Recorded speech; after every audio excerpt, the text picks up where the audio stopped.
The only game we remember is the game against East Say. Wheeling. That one, I can remember each inning by that. I love that. I love the kids say about that still. They had like a 90-game winning streak. And Say it said it scarred him for life. He's never been right They had a since. 90-game winning streak, and they did have a hell of a team. Oh, they were God. loaded. They had They so were many loaded. good athletes. Yeah, people from the softball game next door They came stopped over the to watch. I mean, softball I'll game. just tell you how big of an event that was in their winning streak, the roster that they had. You guys were like up and coming, like you had a pretty good team too. But like for me to remember a game like that, and I know my cousins played and my uncle coached, that's a little different. But like Chris, I mean, that was like a huge. Like I remember that game, like it was like a game like that really of serious importance in my life. Are you familiar with the story, Jeff? 100% I am, because actually, if you remember this, Chris Heller happened to be at Subway after that game. Yes. And you drove through and you're like, it's like fucking Ohio State beating Michigan.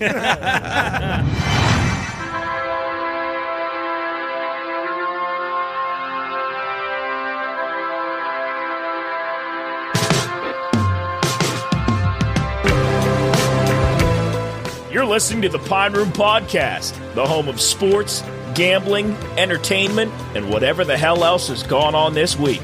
So pull up a seat by the fire, crack open a cold one, and make sure to get your bets in.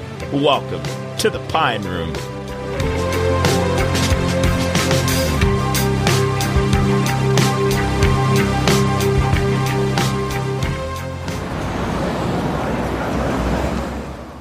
This episode is sponsored by our good friends at IC Cab. Whether you're in the Ohio Valley, Pittsburgh, Cleveland, Columbus, Morgantown, or Charleston, you've seen the cars around. IC Cab provides a simple transportation service for all your transportation needs, be it a ride to the Pittsburgh airport, because we all know it's cheaper than parking, corporate transportation, courier services, or just a ride home from the local bar. IC Cab is your way to roll. To book your next ride, call 304-232-1313 or schedule a future ride at iccab.com/contact. Then all you got to do is fill out some info and boom, you got a ride coming your way. Oh, all right, that's me. Give them a call. Tell them the Pine Room sent you. All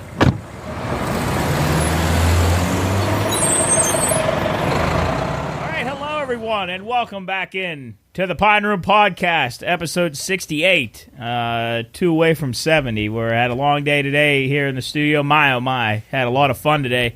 Talked to Logan Schmidt and Bethany Decker of the Wheeling Arts and Cultural Commission. Had a really good talk with them. If you're interested in anything they do, go check them out. Wheeling Arts and Cultural Commission. You can check them out on social media, Facebook and Instagram, and then you can check out Logan Schmidt, who does incredible artwork. He's an incredible illustrator. You can check him out, loganschmidt.com. Go check him out. He does stuff for Luke Combs, Eric Church, big time acts. Yeah, all kinds of stuff. Go check him out, loganschmidt.com. We are here in the studio, myself, Jeff, Matt, Coach, and Chris, Jarrett, and Cooley, and Nick. They are all still on vacation down in the lovely I'm sure the State. listeners miss Nick the most. Though. Yeah. They should be down. They should be back sometime tomorrow, but you're going to be hearing from us for now. They have spent the past couple of days down there. Jarrett, I think, is eager to come back and join the fun again. Well, the Pirates aren't on locally down there, so he's probably missing watching them. I'm sure. Sure, he's very sad. Yeah, didn't they win? They did win. Last They night. did win. 4 home runs. Wow. They won, and Well, Michael I was Grove going to call. pitched well. I was going to call you, but I figured. Did you watch a whole game, Chris? No, Wait, you're going to call Jubb to talk about the Pirates? Yeah. He loves. Well, loves he sports.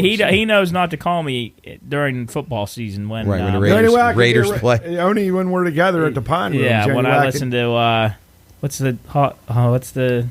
what's that show with the old white guy and Oh my God. That narrows it down. Game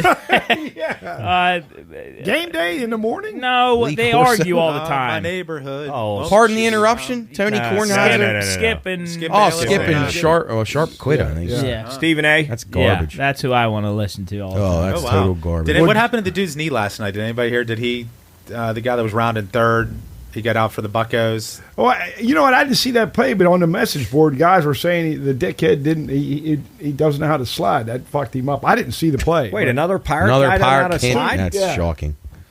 Shelby I don't even know doesn't who it teach was. sliding. I don't even know who it was, to be honest with you. It was that Mark Carno Wait, Chris, guy. I like how you What'd you call him? Shelty. He was a dickhead Oh, him.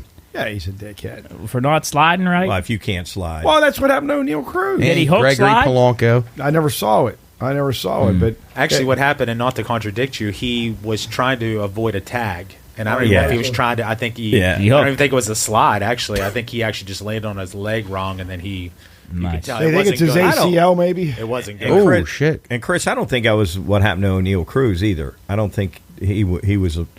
Did you say O'Neal Cruz? Yeah, don't you think that was awkward the way? Yeah, he bent down, his leg kind of got pinned instead of sliding head first. But what's his name? Gregory Polanco. He wasn't like Gregory Polanco. I think he just got. I think he slid too late. Gregory Polanco would wait till he was already on the bag to slide. He was an idiot. literally would say he doesn't know how to slide. Yeah, right. What? I know. What do you mean he doesn't know how to slide? It's like- That was always the funnest thing about Little League Baseball is when you started to do the slide drills. I love those. Yeah. Yeah. And then your mom would be pissed. Yeah, I like was your gonna say, your pants would mom be all would be fucked pissed, up. 100%. Yeah. I love that. Man, that's You went really through dumb. lot of laundry. said Yeah, that. and The then Pirates are awesome. Yeah, I know. And well, an NFL is awesome. You love it. Sports. Yeah. And I When did your hate for sports come? Because No, he never had a love for. well, sports. honestly, you never truly from day one. I don't know. I think I used to like it, and then I got shoved into the pitching position in Pinto, and I just stood there for an hour and a half In the every day circle? and didn't do anything. I literally circle with the face guard on? I literally didn't do anything. In Oh no, Pinto. that's not to contradict you. There's no way because the ball had to come back to you. I caught it. Okay, Who, well, you're active. Every play, who active. threw and coach pitch for you guys? Was it you? Yeah, All the but time? but he wasn't beside me. He was. No, I would be beside the you other as a pitch. coach. Yeah. Yeah, and then I had to talk. But to I some couldn't old even dude. remember who did. He did. Okay, I didn't remember. Yeah. who threw Actually, it on. Marcus, I'm glad you brought that up. Was that one of the hardest things you ever fucking did? At times, it was very, very pressurized. Very much so. Yes, you're down to the last pitch. And Oh, it's my God. It's a clutch situation. And then you gotta deal with the parent Well, pissed and then some of the batters you have to put it right in the perfect Certain spot, and yeah. it's- Oh, yeah, he'd you get- had to be a good pitcher. He'd Did- get Well, pissed. pitcher, and also you had to have ice in your veins because you are right. It come down to nitty gritty. You're on that fifth pitch, man. Game Oh, line or man. whatever the Yeah, it case was might tough. be. You don't want to be that jack off. Or, and I hate to even admit this, but you got to the point you realized the kids were, if you actually kind of threw it at them, where they obviously did that step out and just kind of close your eyes and swing kind of thing, they'd hit the ball. it Oh, worked. he'd get pissed. yeah, we had a few of those. That was tough. You'd That see was him, tough. He'd snipe the ball out of the air real hard. Well, I just no. The thing that made me mad is when they put a catcher back there that literally couldn't catch. Couldn't. Well, that was probably 90% of the team. That's where they would bury the kid. And It then sucked. it would go and play a team that the kid shin guards would come up. One of the buckles would go every pitch. I like the one where the catcher would stand back by the fence and he would just stand up. And then he couldn't throw Stand the up. ball. He couldn't throw the ball to Straight you. up. Yeah. That would really make me angry. Actually, one of my best Pinto, real quick, we'll get off this. We're one of our first I like Pinto this. practices. Kid first time ever playing baseball, and when it was time to go to the field, this is just practice. He refused to let his bat be in the dugout. He had to take his bat into the field. When we tried to take it, he flipped out. Dad tried to come and intervene. Guess who we never seen in baseball ever again? That's probably fitting. Yeah. What a pussy. Jesus Christ. Hey, well, I don't know if that's the term I'd use, I but think I'd it say he has some problems. Issues. well, He's yeah, on top of the watchtower right now with the bat. He probably did that with Right. other things in his life too. Yeah, Probably if- wore a if- trench coat to school. and if you go down the street and you see a guy cutting the grass with a bat, like right in his seat, That's there it. he is. what about if he had it in the car and he buckled it in next to him? That and with his shirt off. Yeah. He had his shirt off, Yeah. cutting the grass with the bat. Everything was good. And he probably couldn't hit the ball either, right? Fuck He was a no. terrible hitter. Yeah, no, That might be he better than wore cut your jeans grass to at practice. darkness. Oh, Wore yeah. jeans Yeah, to okay. practice. Mark, That's a good sign. You said there were a couple kids that their dad would buy them a $300 or $400 bat, thinking they were going to turn into a great hitter, and it Right, still Tony couldn't- Gwynn. Yeah. You still couldn't hit. Oh yeah, we saw that. Did you guys see that commercial with it? Or not commercial? The comedian that did the stand-up routine on the price of bats and kids. Oh, it's unbelievable. I bet that's good though. Oh my God, he said, like we got. He said we got $3,000 worth of bats in this dugout, and we got 2 fucking hits. That's great. That's Right. awesome. I love it. He said, "Don't dare let the guy hitting after you use your $500 bat after you just struck out for the 3rd time." So true, It is. It's the truth. All these 100%. bats. Oh, Well, Jesus. Chubb, what do you remember the incident that almost got Isaac Turner killed and he got pissed at you out there at out there by Bethany Pike? I thought it was Tyler Reed. No, it's Tyler Reed. Tyler Reed, Oh, okay. yeah, that wasn't good. He got mad at me? Actually. Oh, yeah, it was you. It's Jared. What? I correct. thought it was wasn't. Jared. No, it was Jared. I thought Jared said it was You were him. like, Yeah, Because Jared he said it was because I him. thought Jared said normally my dad was always mad at Joe, but he got mad at me that day. That's what I That's thought. what I Oh. thought. But I could. You guys remember? That it could have better. been a very bad day in my life. So it still scares what me. were you doing? I mean, We're hitting infield. Okay, and then so whoever, I either don't one know of your what- sons, Somebody was fucking off. And Somebody, one of them. not fucking off, but just fucking was drilled like. one. I probably just wasn't. And I hit it fielding right a or million something. miles an hour, and if it had hit Tyler Reed, it'd Like as soon as you literally hit it, did you killed say, him. "Oh fuck"? Yeah, I was like, "Oh Jesus, what I I mean, just do?" it would have dropped just- that kid bad. Oh, I'd have killed him. And I'm like, Mark, what in the fuck are you Just- doing? These just- kids are just like like- 11. Yeah, and then don't you, even remember and that's that. what always Well, I makes hope me we mad. won at- that game. Yeah, and that's the thing. We don't even remember. Nah, it might have been No out one the remembers. pike. No, the only game we remember is the game against East Say. Wheeling. That one, Yes. I can remember each inning by that, I love game. that. I love the kids say about that. Still, they had like a 90-game winning streak, and Say it said it scarred him for life. He's never been right They had a since. 90-game winning streak, and they did have a hell of a team. Oh, my they were God. loaded. They had They so were many loaded. good athletes. Yeah, people from the softball game next door They came stopped over the to watch. I mean, softball I'll game. just tell you how big of an event that was in their winning streak, the roster that they had. You guys were like up and coming, like you had a pretty good team too. But like for me to remember a game like that, and I know my cousins played and my uncle coached. That's a little different. But like Chris, I mean, that was like a huge. Like I remember that game, like it was like a game like that Are you really of serious importance in my life. Are you familiar with the story, Jeff? 100% I am, because actually, if you remember this, Chris Heller happened to be at Subway after that game. Yes. And you drove through and you're like, it's like fucking Ohio State beating Michigan. It was unbelievable. They had won literally, honestly, like 90 straight games, and they just beat everybody. I'm not going to say the names, but I'm not going to say the name, but do you remember me also tell you that somebody was waiting on your front patio for you? Yes. You're like, and what? I know exactly who you mean. You're like, what? Yes. I'm like, yeah, Yeah. he's sitting on your front porch right now waiting on you. I Yeah. think you may have shit yourself. yeah, he wouldn't let Little Smooth run for Phil. Phil. Little Smooth was the fastest guy in the valley. Now, just not that we had to go through the entire game, but was this? Because I remember the build up for this. It was like circled on the calendar because Yeah. I think did you guys play them twice that year? And then the first game you kind of lost a tight game to them or something like that. Yeah. But you felt like you had a shot. And we were 'Cause out there, and that's a tough place to play out there. That was tough. Yes. Tunnel Green? Very intimidating. Oh, yeah. Very tough. intimidating. Very intimidating. And I just remember the build up for that game. I was like, all right, East Wheeling next week, well, and it's like every person I knew was at this game, like everybody, remember they were- the entire town. I mean, you had to park cars like out of the third, or no, it was at 24th Street, Yeah. right, down by Grandma's house. Yeah. I mean, it was there. I mean, it was like literally like a professional game atmosphere. And there. everybody was, and that lined up all around the whole fence was Every person And they in the stopped town it. They was there. literally stopped the game next to us when it got like that. In Yeah. the Everybody fifth was inning. watching, the 'Cause players, it was like the umpires from It was the other like game. 8-7, and it was like really a close game and a good game. I mean, We end up winning it's like a 12 in totally game. meaningless game, but what I mean, meaningless. but whatever it was like a day that like whatever Warwood felt very proud that day. I Yeah. can't remember what I ate for yesterday or this morning, but I do remember very, very vividly who drove in the last run. One of the Calverts. Red. No, Red. Red drove in Right. Pudge. Pudge I'll scored I the will winning never run, right? ever forget Pudge running third, and he had the biggest smile on his face, and I'll never forget that. Did we win that on a walk-off? Yeah. Yeah, Did we win? Yeah. Oh, jeez. Well, here, real quick, but when you guys played, did you guys play Redbirds or did you guys play up on the Hill League? No, Redbirds. Okay, so when you guys even when I was growing up, that was a big rival for us. So was it still considered a rival for you guys? No, they were terrible.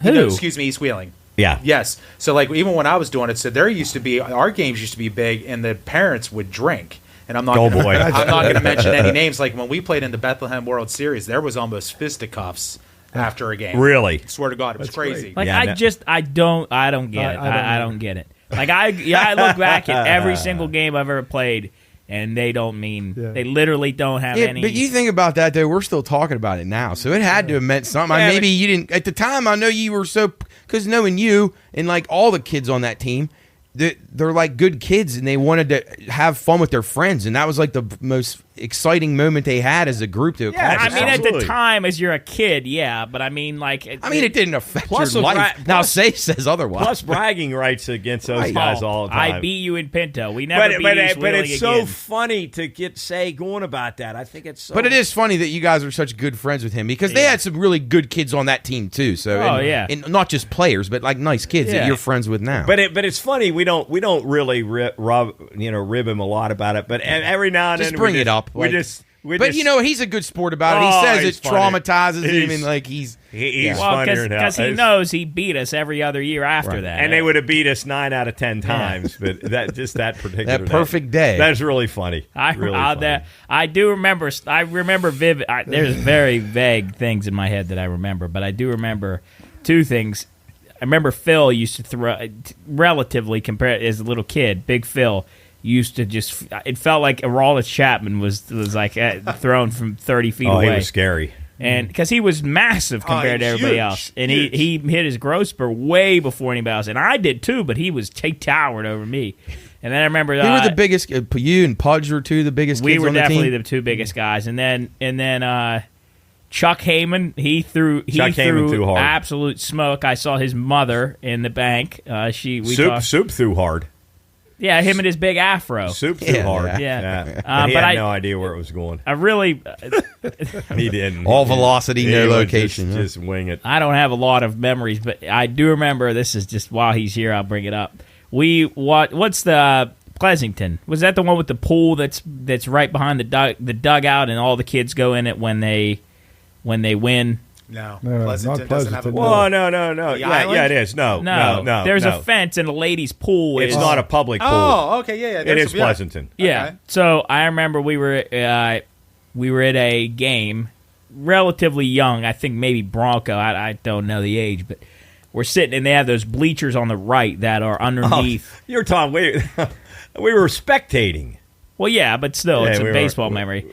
There are those bleachers that are underneath they're pine trees on the right, on the first base line. Okay. And there's no fence, so it's open. loves Like this if you story. pull a foul ball as a lefty, you're gonna hit somebody. Without a doubt. So somebody's at the bat and they hit just a towering fly ball outside. Foul ball gonna go into the trees, and the bleachers are loaded, and everybody ducks and covers their head. And him, just for whatever reason, everybody goes like this. He goes like this. He Looks swallowed right the up. fucking ball. It hit him right in the chin. Oh wow. Right in the chin. He loves him. It's and my his mother, favorite thing Him and his ever. mother just love that His story. favorite baseball story. That really has very Well, little to do. not my favorite No, baseball I know, that's story just funny ever, the but way you just said like it. because I remember how dumb I thought it was that you looked up into a tree to see the ball coming down through the tree. I don't know. Did His you mother lose sight loved of it? Or did you get, or what? I don't know why I looked up, Chris. It's just one of those stupid It hit him things. right in the chin. It did. Everybody else sitting there covered up didn't hit him. You're lucky it didn't split you.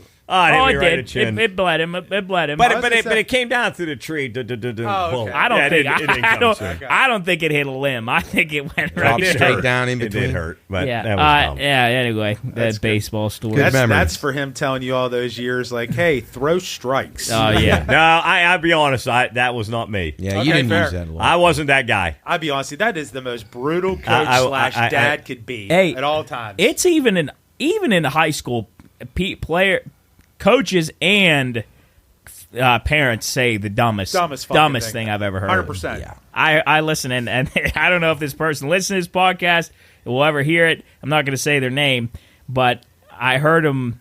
Kid was up to bat, and the dad yelled, "Be true to yourself." What does that mean? Wonder what that's opposed to. Gracious. What is wrong with John, Unbelievable. Chris, what did Unbelievable. what did Mr. John always used to tell us playing He would- softball? Well, I'm married too. Well, didn't he used to always say play within yourself?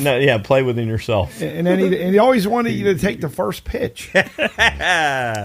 Yeah, I don't. wild. You can make it. You can play make within it, yourself? You can make a In nice. some list context of, is okay. I mean, You I can make guess a that's nice me, list like of. that. Well, like cliches. if you're being an asshole, and then or I'm going to somebody try to says- hit a home run every time. Yeah, You got to know, like a man's got to know his limitations, Right, like dirty right, hair. You, right. I mean, that's good advice, but to take the first pitch, yeah, I mean, I like when there's nobody on and it's Mom will yell out, plays it first. No, my God. Okay. Like, what is wrong with our society? That people, so that's like me going somewhere like to some science convention and trying to tell the scientists, like, yell out advice to them. I don't know shit about it. I should just shut up. Nothing worse than somebody trying to act like they know more than they do. And like, we're not all going to know about everything. If you don't know a lot about sports, that's okay. Just be quiet. Cheer if you want to. That's all you got to do. I think, Chris, your favorite batting tip is keep that back elbow up. Make sure that elbow's up. You're dropping your shoulder. I like the one that's squish the bug. Straighten it out. Like it's really that fucking easy to do. I mean, jeez. Actually, the cool part about that, 99.999% of the time they straighten out, it's going to be a fucking out. Right. That's true. You can make a list of those things. Those are great. You just Squish the bug. when you hear them, you just shake your head like, I can't believe I just heard somebody say that. Like, you ought to have a license to be that stupid. Right? I mean, I agree with that. Can I see your idiot license? Yeah, please. Nice. Please. Yeah, another good one I love is, and this is in all sports. We'll just talk about. We'll say, "Hey, up! You're missing a good game." Yeah, that's a great one. That's real intimidating. You know what? We had to ask Mr. Umpire next time he comes on the radio show about that. How many times he's heard that one? Oh, I did like Coach Goodnight. I remember.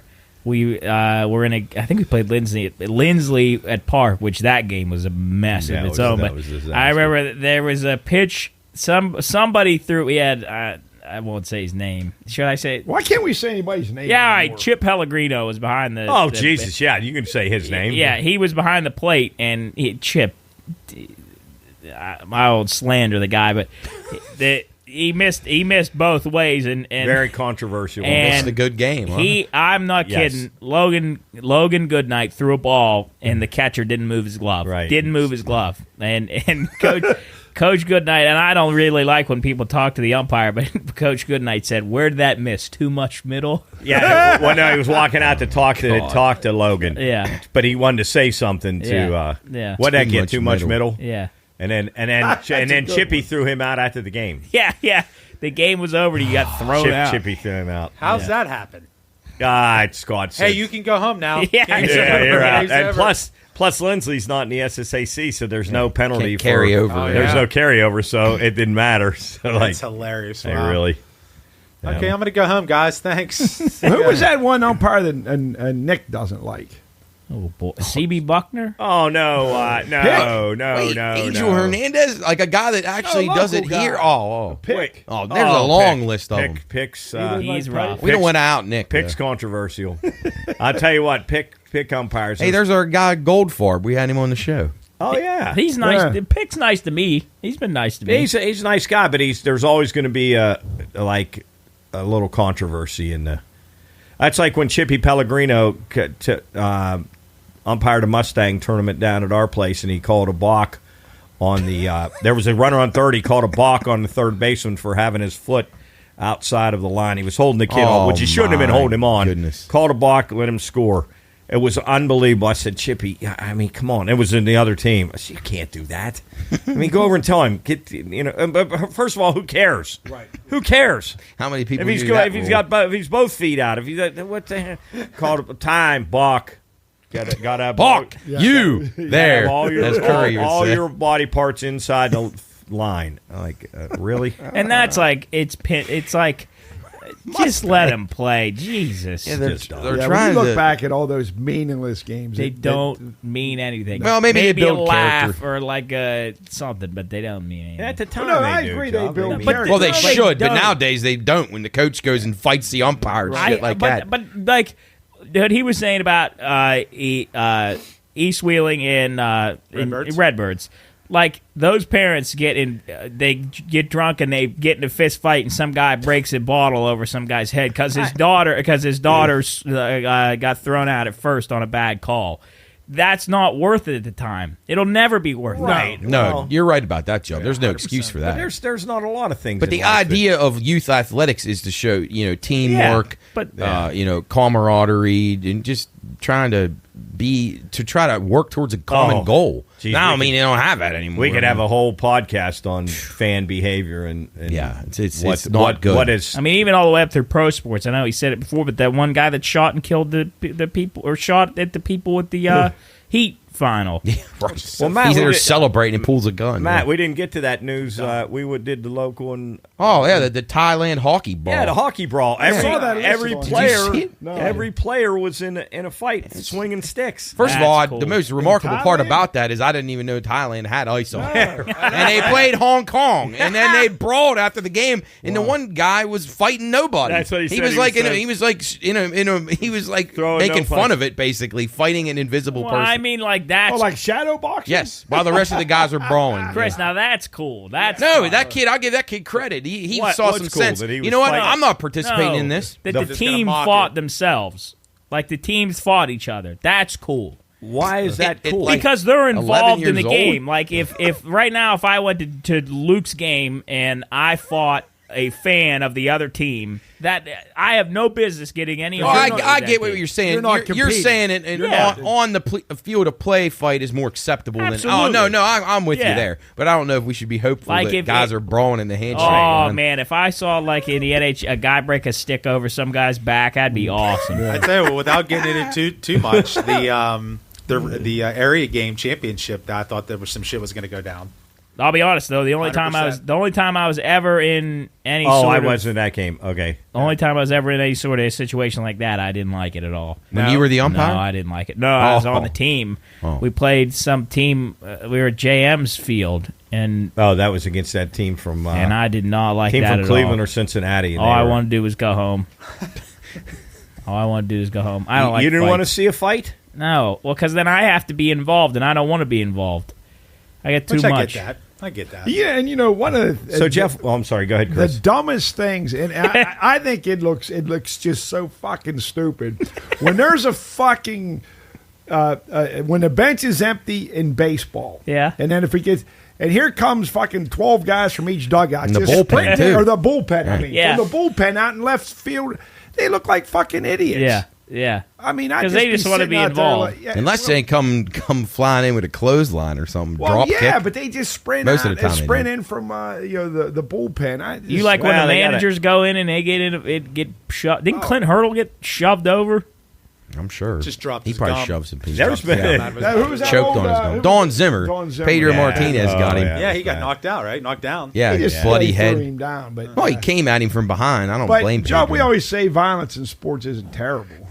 No, in the right, No, but not when it's great. fans and parents No, in little league. That's you got to draw Like the a good line. baseball fight. Right. When adults are involved, I'm fine with it. Like as far as like on the field playing or even like college level, but parents No, have no it is. place in it, and then just leave the umpires alone. So the You know. area game was, and I won't get into names. So the area game was, it happened during the game. The chitter chatter started where we held the tag too long on a third baseman, and the guy that was Like on thinking third he would base- overslide the bag or I just held it on him just in held it case on he it, go. Yeah, and okay. he didn't like it, so he swung down. Okay. All right, and then they started pushing each other at third base. And Chris, what happened was we're on the third base dugout line, but their team came running just like the major leagues out after that. So that would have been in like maybe Parkersburg, really? Uh-huh. Oh, wow. Like fourth or fifth inning, and then at the end of the game, I didn't think Mike Goodwin would let that happen. and then at the end of the game, it got pretty chippy and chirpy, and then between the players,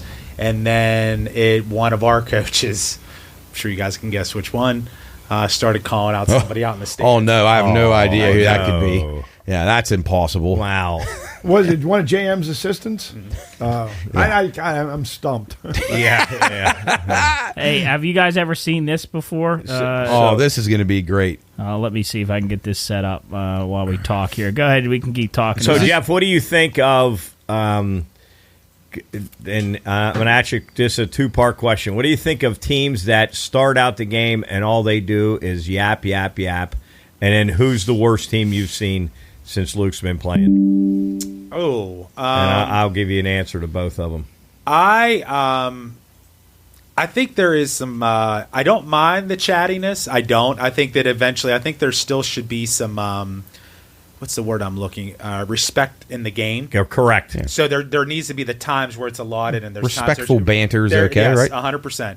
I tell you what, Parkersburg was bad. Were they bad? They were bad. They were actually very chirpy. I'll be damned. Yeah. I didn't think Mike Goodwin would let that go So on. from a, I don't know if I could tell you like the worst. But How was Brooke? You know what? I think that was more personal. I think they were talking shit on Luke just because of the ties to Brooke. Okay. So I don't. Outside of that, I don't think they would have been chirpy. I think They that did was their just homework. Yeah, They they did knew. their homework.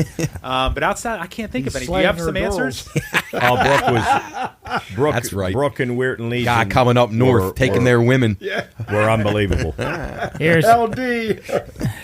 Brooke was unbelievable. Really? It was so bad. It was just And total this is your day. total disrespect. No, this was actually when they played, and then when I coached Legion, Weirton Legion, which had the Brooke guys, was unbelievable. Oh wow, It was unbelievable. Whole game. They actually got on Ben Taylor so bad, got real personal. I went out and flipped out on Mike Cox, and then I told Stephen Graby, I said, this certain kid who was in the dugout, I said, if he comes up, you put it right, stay away from his head. You throw a fastball as hard as you can and put it right between his shoulder blades. I love that. That's good. And coaching, that's right? awesome. I respect And I've that. never, I only two guys that I've said that to, and I think Steven ended up hitting him in the foot. yeah, with a curveball. Yeah. I said, Graby, what the hell? I said, you don't hit a goddamn guy that's chirping like that in the foot. With a curveball. With a curveball, Break you his fucking foot if you're gonna hit it. You throw it as hard as you can and put it right between his shoulder blades and make him feel it. And he is doing it. Have you guys ever seen this before? Well, Ben had the last laugh, didn't he? Oh, he beat him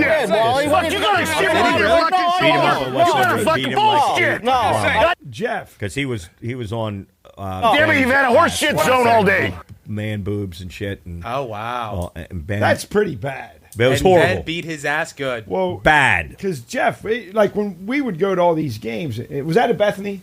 And That was. me and Matt and a bunch of other guys. We would all be down right field line. Our drinking crew. drinking. Our drinking And crowd. we really couldn't hear the banner going on, so we didn't know that that kid or kids were getting on Ben Taylor. Games going on. All of a sudden, he comes out. Mark does, and like, man, what the fuck's going on? And he is fucking I flipped pissed. out, man. Not, I mean, I not never- normal and out of character, so it was like alarming. I never even seen him yell at an umpire like that. He was so pissed. No, and then, I never did. And then later on, we found out that those kids were ribbing Ben Because it Taylor. wasn't anything. It was like almost in between any. Like it wasn't anything in the game, so it was like you didn't know. We didn't know. No, it wasn't in between. It was like just after one pitch. Right. Oh, And great. nothing happened. It might have So been we were a- like, yeah, what's he might have mad been a now? ball or Like, yeah, something. but I mean, he's really mad. They were calling Ben man boobs and shit. And these kids weren't even players. They were just typical, just in the dugout, just immature, out of character kind of things, not real good baseball. If you're going to rib a guy in baseball, you could tell the guys that play the game and the guys that just... for sure. Yeah, 100%. and these guys were out of line. Or bad. even if you get on it because he struck out on a bad pitch. Yeah, or nice something. swing, Right. nice No, swing. that's all I right. mean... But what was that lady that got? What team was that got mad at us or me? I guess. that was... Right, she came out and yelled at me. Oh man, Well, she was pissed. But her kid acted like an asshole. Yeah. He threw his helmet, at close that's play at right, first yeah, base, that's right. He threw and his we helmet. just said, I don't even remember what I said about it. It wasn't anything terribly mean or anything. And they threw him out, and then we kind of like, oh, nice job, and then she's out there yelling at us. Oh wow. Was that at Bethany? Yeah, I do Yeah, Which I love that kind of stuff. Jeff, they 100%. Fuck these her. guys And set him. the, I believe Right. they, 100%. they set the all-time record for beer drinking when We we went did. to the state tournaments at 3 That years. tournament in a row. had everything. That had everything. you know what the Great funny part games. about it, I was there, and it's crazy that we didn't even really know each other. Oh, I my- knew you When? at the Bethany up at Bethany. Yeah. You were? I knew That's you pre-Pine just because Room of days. just because of my family. Matt, no disrespect. Didn't obviously. Yeah, when if across I think I knew you were Mark's neighbor and maybe met you once or twice, but it was very scarce. Yeah, honestly, I yeah. didn't- You know I what, I wouldn't guess even I- have known you were there. To be no, honest, true. That's And legit. I never knew you till the Pine Room. No, that's probably legit. Yeah, I mean, I just knew Fuck. yeah, it's crazy. That's crazy. I don't think they missed a state game in 3 years. Oh, wow. At Charleston, at Bridgeport. No, there was one year I don't Charleston, think- we didn't Charleston, go. we weren't Bridgeport, we were there every game, Oh, every inning, Bridgeport- and Bethany, we were and there that was every their inning. brother Tim. He never missed a game. What down was there. the? And what then was we the were- last one? we were- Bridgeport. Or Bridgeport. Bethany? Bridgeport. Yeah. Okay. And That it's- was the year your mom passed. We were down that time. Yes, in you guys never missed a 2017. game. Yeah, because Tim said Tim took a Tim- coffee from Sheets. Yeah. Run and- gum too, didn't he? Yeah. Get a ham, and they would load the coolers, man. And Jesus, they were Because nuts. Tim would just say, "Well, if they catch me, I'll just say I'm really distressed, and my mom just passed, so they'll understand." Yeah, right. You guys had like some of those days we were getting up in the crack of dawn to drive down to the game, and we were there all night till it was dark, and then we would get back up and go the next day. and they couldn't wait. Pack the No, it was coolers great. I mean, I was. But plus- when you have ties like that, that Well, makes it so much and- better. and- Then we and- must start meeting people. and Plus, I'll- they played a fundamentally sound, great baseball product, That's which what I is was so gonna enjoyable say. to watch. Would play a nice 3-2 game, Yes. like Yeah, an hour, great ball game, hour and great 20 ball game. minutes. And the other teams too were good. you double were playing. plays and just you guys good, were fundamentally sound. good bunt, Not move long, runners drawn over. out, miserable games where a Like guy can't throw a strike. 10-9 missed plays kinda- in the Jeff, I field. tell you what, that fucking Soup could hit a clutch home run. That Oh, fucking man. guy, I don't know how many That times. one at Bethany. That was Oh, that was massive awesome, against, man. It's like, fuck, I think he's got a shot and keeps Him going. and Chad going, Harper, man, they just disappeared. And I thought, before I go fly. back to that, I remember the game when we came back against that team and Jared hit that shit. Oh yeah, That yeah, shit- yeah. That shit right and you- down over Right, top. no, of, just like, it was first. spinning like Spinning, this, yeah, and it it was went the- over for a yep. double, and then I think Chad come up and got a big hit up the middle. We came back and won that game, and you guys said, "Hell, it looks like a line drive in the book." Remember that? Yes, I always yes, said- we I gave always him all kind of defended shit Jared. about that. I was No, like, because our backs. that were was against just the one wall. of those. It was like slow motion almost. The ball was like hung up there, like you said, it was spinning. Yeah. and the fielders are looking like we're not going to be able to get this, and it falls. And And I believe that same game, Job, you remember this when Coach Goodnight called that pickoff play. Yeah. They literally had bases loaded. We were in a world of shit. And bases loaded, full count, 2 outs, and they had their best hitter up. We couldn't get him out. he was awesome. And Coach That's Goodnight. was that Bridgeport? Yeah. Yeah. Oh, we were in that trouble. kid We had was lost that game. real- We he were went done. on to play college baseball. Yes, He was a really and good if player. we lost that game, we were done because the loser had to go back in the loser's bracket and win 3, and and Colton spun, and it was a full count, and he Incredible spun play. to second, and the kid took off, because he thought full count, 2 outs, he's running, threw it second, threw it third, tagged him out, and we won the game. Or we were fucking done. But a lot of things happen in those games, and that's why I said I thought Wheeling would. I thought they were going to relive those cool memory. I did, but it's not over. It's not over, but But their backs are against the wall. They got a long way to go. Maybe they'll be like UC in the Mountain East this year, and then just win the rest of the man. games. that'd be cool. Yeah, That'd be cool. It's possible. John, what do you got? All right. No, we're going Cue to it take a up. break. We got to take a Oh, break. take a break. All right. Yeah. All right. We'll be right back. Stay with us. Forgot to mention that in the middle of this podcast, you're going to be hearing from Brenda, again from Horrifying History. We talked about the Titanic, some conspiracy theories around that. Had her on the radio earlier this past week. It was a fun time. So enjoy this little half hour with Brenda from Horrifying History. Go give her a follow. She's a very sweet woman, and she deserves all the attention that comes her way. So go check her out. Enjoy this little conversation with Brenda from Horrifying History. Jack could have fit on the broken door.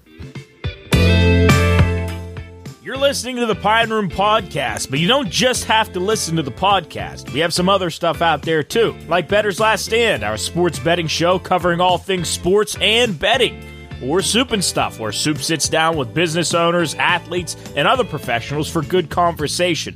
Or, if you want to listen to us live, you can tune into The Watchdog, FM 98.1 or AM 1600. Or you can listen live online at thewatchdognetwork.com. You're listening to the Pine Room Podcast.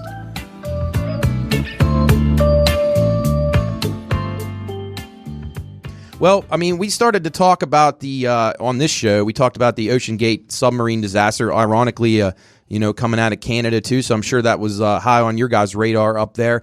And then we thought Titanic conspiracies would be a great thing to bring you back to talk about. Take us through a little bit about what your observations were, just a little about that Ocean Gate submarine disaster before we start asking you about some of these interesting theories that you researched. Well, the one thing that I actually thought was fantastic is how it was an international-based attempt to rescue. It's, when people are in trouble, everybody kind of gets together and all helps out, which I thought was amazing. Yeah. The second thing is, I'll give you guys an example. I'll give you guys an analogy. When I was looking for my house, when I was house hunting, I went with the first house I seen with my realtor here.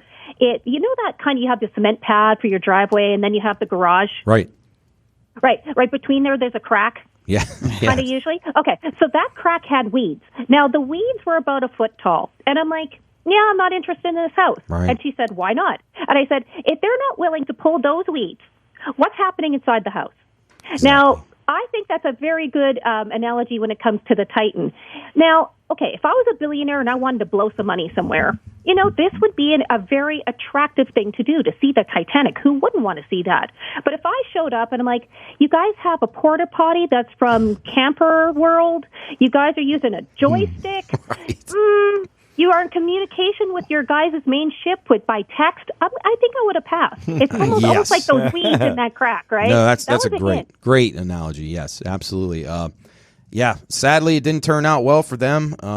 It kind of made me think like maybe the Titanic wreckage is kind of cursed. Like no one's ever going to actually get down to it. But I guess we'll bring you in. You're kind of the expert on this. I really, really enjoyed. I actually listened to this episode that you had twice because I thought it was so fascinating. Just tell us a little bit about some of the things that stick out to you about some of these theories in the Titanic as a whole. Well, I think when there's any major disaster that occurs or anything bad, people tend to look for an answer for it. And if they can't find one that's very logical and in front of their face, they're going to go and speculate, and that turns into a conspiracy. So my first thought when I heard about the whole Titan thing is that they were going to automatically just connect it to the Titanic conspiracies, right, which has happened, yes, right? And my second thought was, God, I wouldn't have wasted my money to go on that, but that's a whole other story. Now, the Titanic itself was very famous at this time, and that's why James Cameron wrote that blockbuster movie and did so well with it. People are just obsessed with the story because if you think about it, just overall view looking down, it is a great tale of almost like opulence and how that opulence can end up in disaster. Now, with that said, it isn't what the movie was. We all know that Kate and Leonardo didn't fall in love. They didn't have to battle the whole class system. That's nothing what really happened. But the actual story is true. And it really just began, a lot of people just think it started with the actual shipwreck, which it didn't. It actually started way back when the White Star Line, who owned the Titanic, was starting to battle the Cunard Line, which was the most innovative, admired shipping line in the world at the time. Like, before this happened, they were just a mail and cargo shipping company. They were kind of struggling, but when they decided to concentrate on passenger service, that is when they started to stand out and actually become competition for Cunard. Now, the thing also with Cunard is the fact that they decided to do it a bit bigger and better. They decided to do a lot of different innovative things that weren't done at this time, which is kind of the same thing that you could say for the Titan. Now, before it even hit the water, if you talk to any expert about this, they say it was doomed before it hit the water, and it was because of its design. Now, the White Star thought this was just groundbreaking. So just to explain it to your listeners, the Olympic-class ships that the Titanic was built to have a double bottom, and it had 15 watertight bulkhead compartments.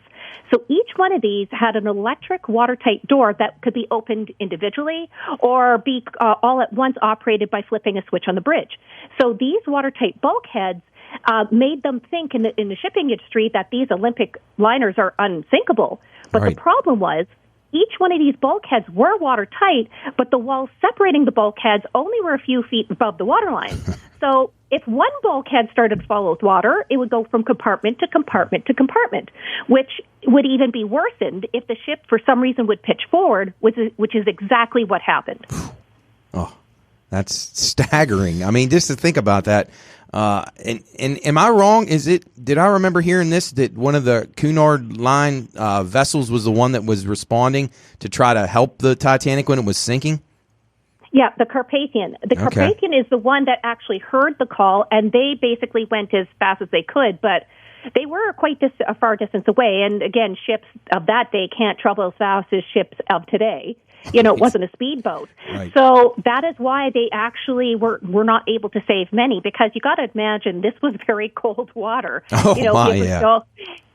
I'm even surprised that the amount that survived did survive, because if you do the simple math, a lot of people are always, they get hung up on the whole lifeboat thing, and that's one thing I kind of called out my show, is because if you do the math, the Titanic could carry 2,435 passengers with a crew of 900, which brings her total capacity to 3,300 people. But there was only 16 lifeboats, 4 collapsible boats, and those had a capacity to hold 1,178. So in other words, even if they actually filled those boats to capacity, there was only seats for a third aboard. Wow. Now, a lot of people are like, oh my God, they just did that purposely. How could they do that thing, like not save all the people, not have the proper equipment?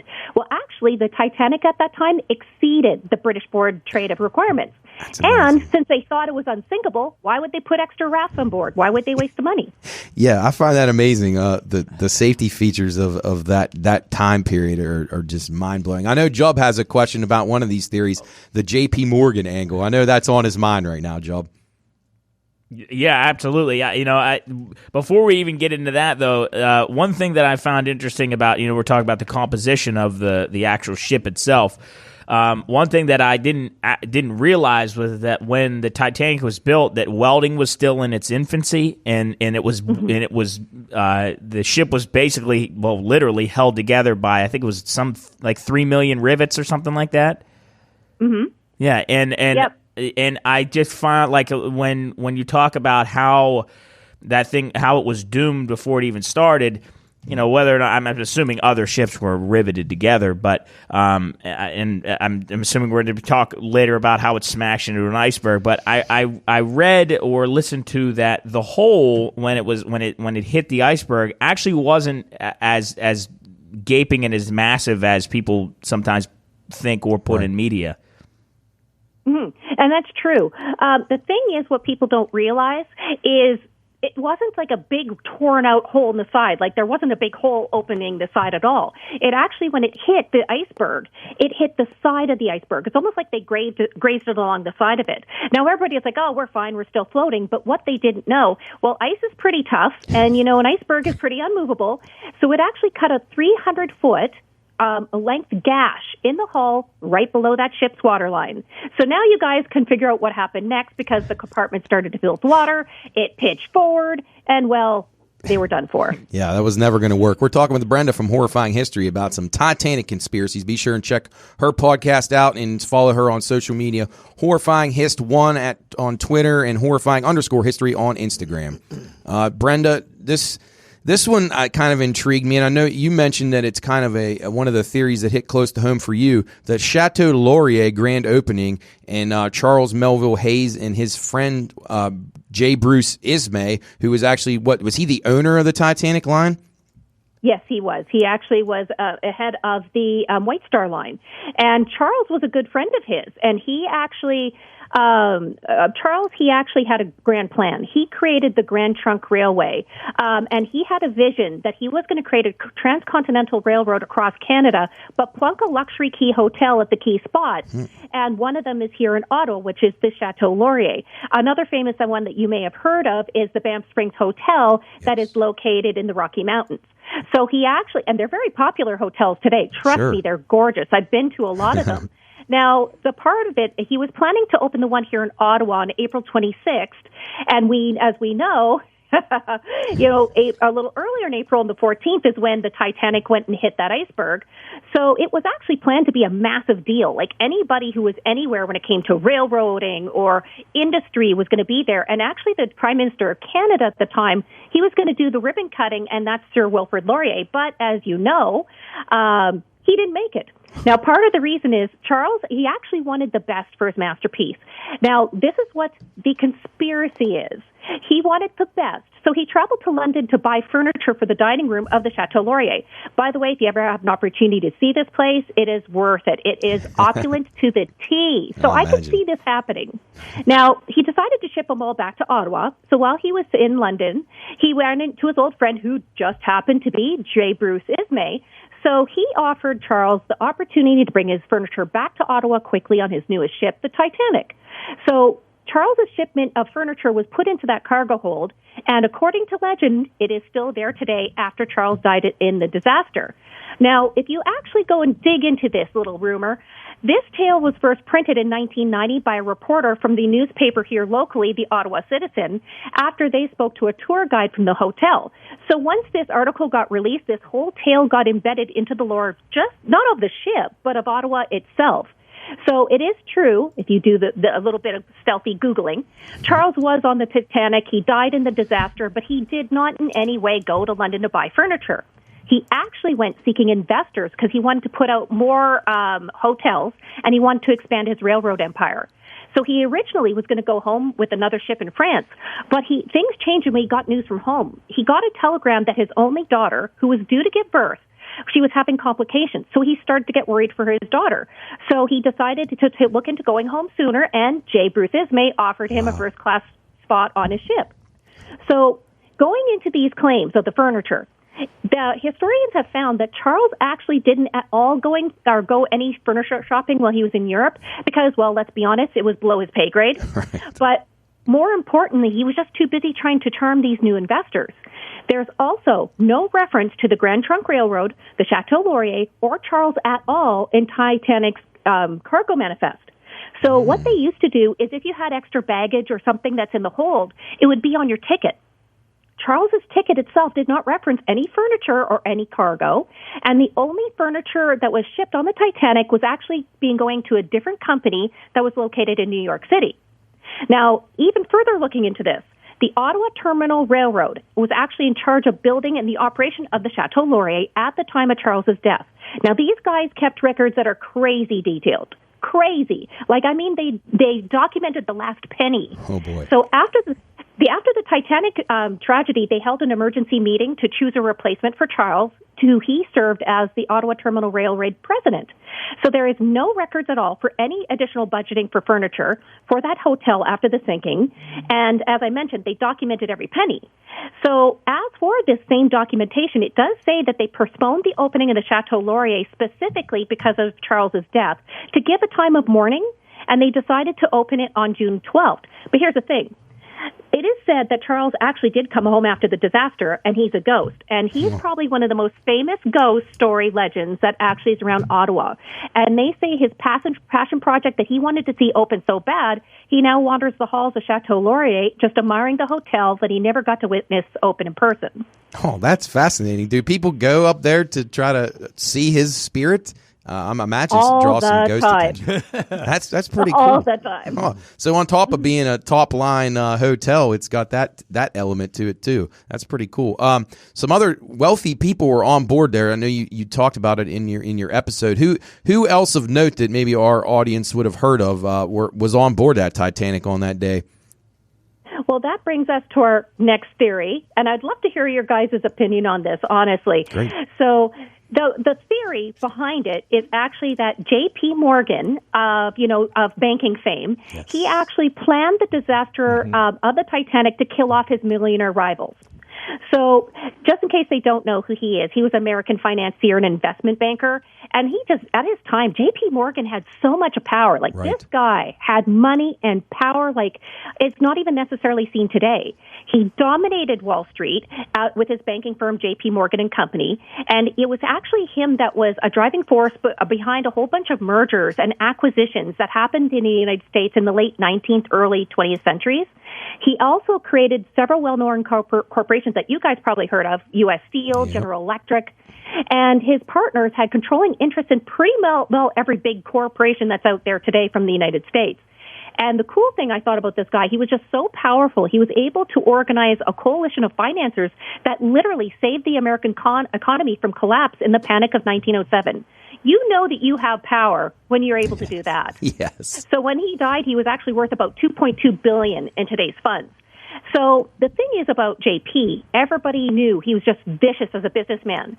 But the question is he actually so vicious that he would just go and kill his business rivals? Like, seriously, would you actually go and plan to make the Titanic sink, kill thousands of people, just to go off three? Like, wouldn't it make it more sense to hire a hitman or something? That's what I was going to suggest.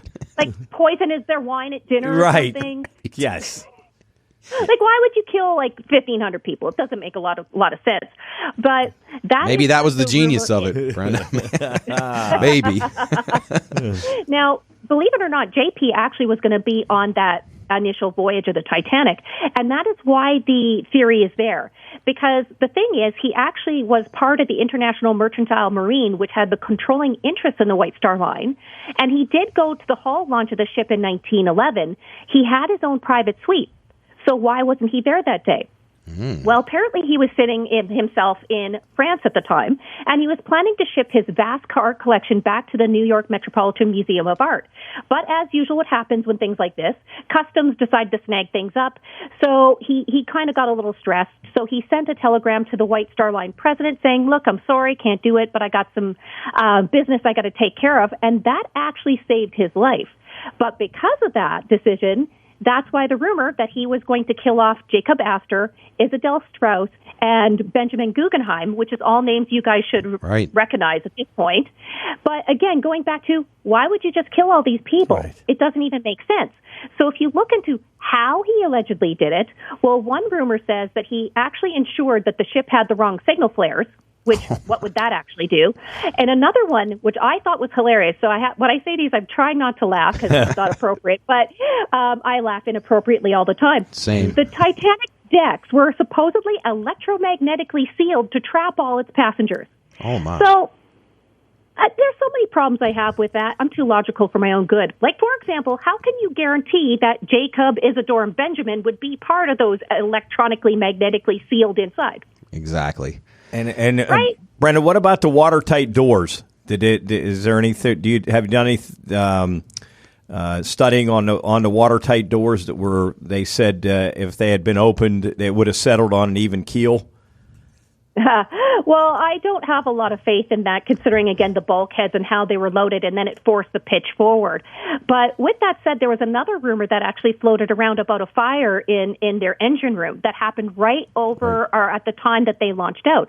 So apparently it was kind of small. It wasn't a big deal. They kind of put it out. That's what has been reported. But according to the conspiracy theories, that they couldn't get it under control. They tried to scoop actually some of the burning coal away, but that is why they decided to sail as fast as they could to get over to the western side of the world, is because they were concerned that it was actually affecting the integrity of the metal of the doors and of the base and around that room.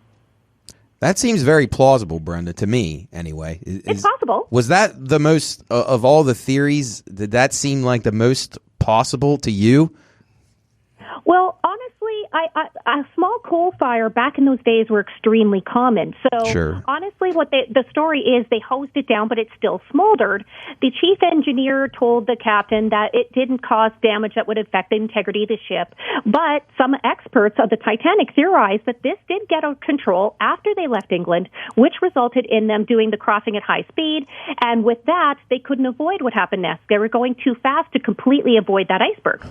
Incredible. Well, it's a good thing they had good insurance, right? Because that's another one of the theories I wanted to ask you about as we talk with Brenda from Horrifying History about some Titanic conspiracies. Be sure and check out her podcast. It's incredible. I urge everybody who's listening to this show to check it out. I really, really enjoy it myself, and I know Jubb has listened to quite a few of them as well. Brenda, the insurance thing, that one was interesting. But you kind of uncovered that they wouldn't have been able to recoup the money that it would have been worth to sink this ship. Is that accurate?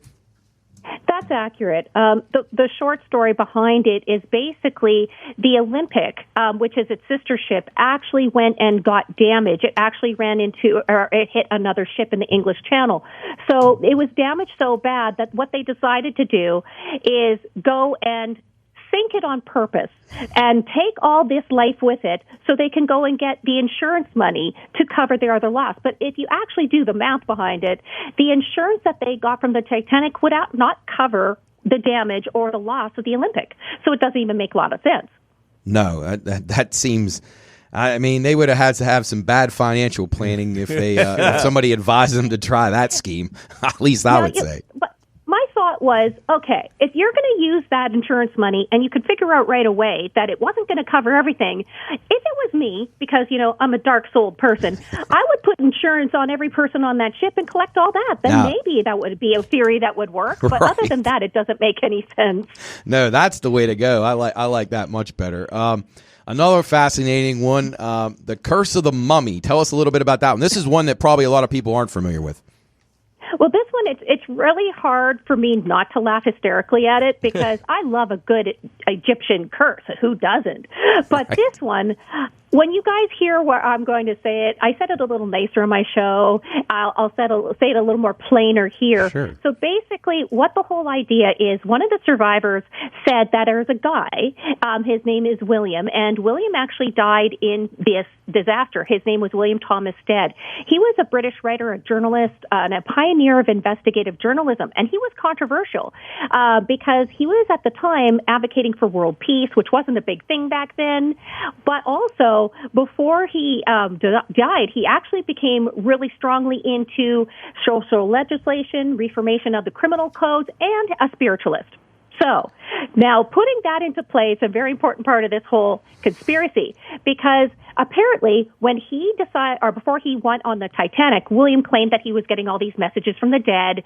He had a spirit guide, and his belief of spiritualism started to dominate his writings, and especially after his death with the Titanic rumors.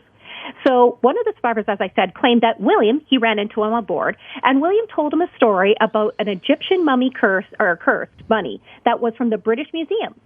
So allegedly, amateur archaeologist Thomas Murray was visiting Cairo in about 1889, and two of his buddies and him were showed a very well-preserved mummy curse.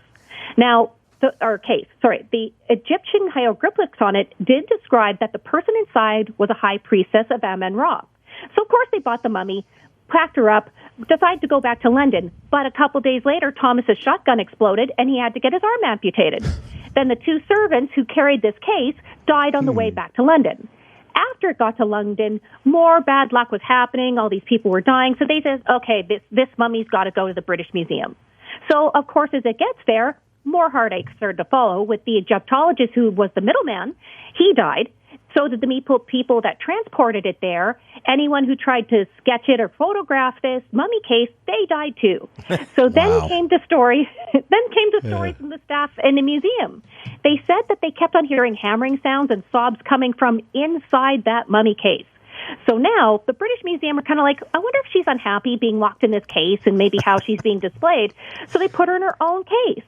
So allegedly that reduced the paranormal activity, but staff started seeing a ghostly figure standing by this case, and then they started feeling this feeling of terror emanating for it. So what did the British Museum decide to do to stop this? Well, they're just going to call up Thomas and say, hey, have a seance in my Egyptian room with your friend, William Stead, who's the author of all these articles. So after William died on the Titanic, this passenger he allegedly told this story about, he continued from there. So allegedly this seance didn't do much, but the British Museum said, we're done. We're done with this haunted mummy. I'm going to sell it to an American museum. So they took the mummy and her case, put it up on the Titanic on the maiden voyage. Now it's alleged that this cursed mummy caused the Titanic to sink. Now, according to this, the tale of this mummy, she's not done yet. So somehow she was in a case, sunk to the bottom of the ocean, 4,000, feet down plus, and she swum to the surface. I'm imagining she's carrying her case on her back like a backpack, and she got to the top and somehow floated on this thing all the way to Canada. So when she got to Canada, somehow this caused the sinking of another ship called the Empress of Ireland. Oh, man. Now this apparently actually was at the mouth of the St. Lawrence River. It hit the true story is it hit another ocean liner in a thick fog. But of course it's the mummy's fault. Now, you guys want to know the truth? Yes. Please. Yes. Yeah, it's a lot boring. Like the other story was much better. Like with her swimming long distances across the ocean with a big sarcophagus on her back. But apparently she never left the museum at all. Amazing. It was actually, she's been on continuous display in the British Museum since 1890 and only left for two reasons on two times. Safekeeping during the World War I and World War II, so it wouldn't be taken. And in 1990 when she went on temporary display in Australia. So sadly, yeah. Wow. This mummy did not swim across the ocean. Isn't that amazing? Like even back in those times, how rumors get started, and the mummy was on board, and people, all that stuff that they thought they could attribute to that, and it never even left the museum. Amazing. Nope. Incredible. Oh, Brenda, one more quick one before we let you go. I don't think there was a whole lot of validity to this one either, but the Catholic worker conspiracy. Tell us just briefly before we let you go about that one. Oh, the no pope theory. Right. Well, the no pope theory, it actually has to do with numbers. So the Titanic itself was built by employees of Harland and Wolff out of Belfast, and many of these workers were said to be Catholic.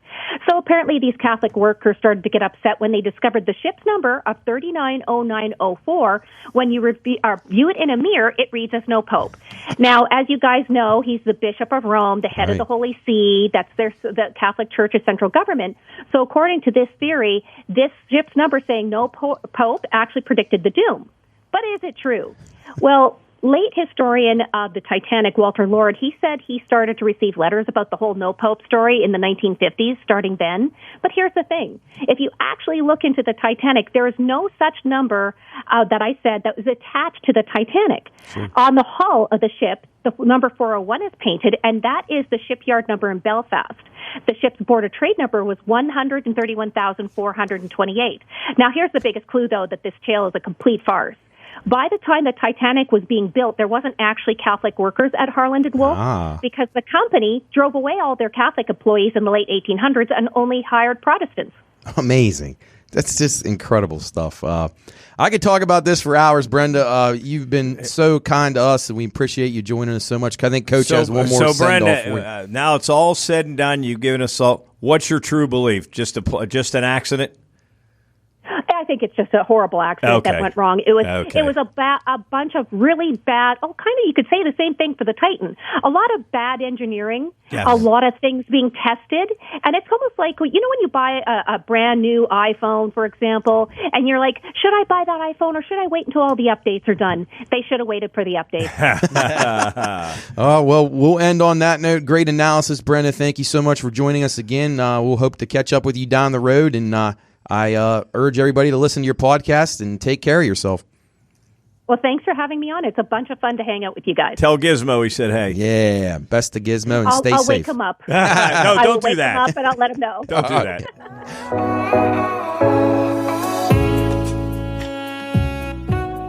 What's up, guys? Jub here. I'm sure you've heard my voice a lot throughout this podcast.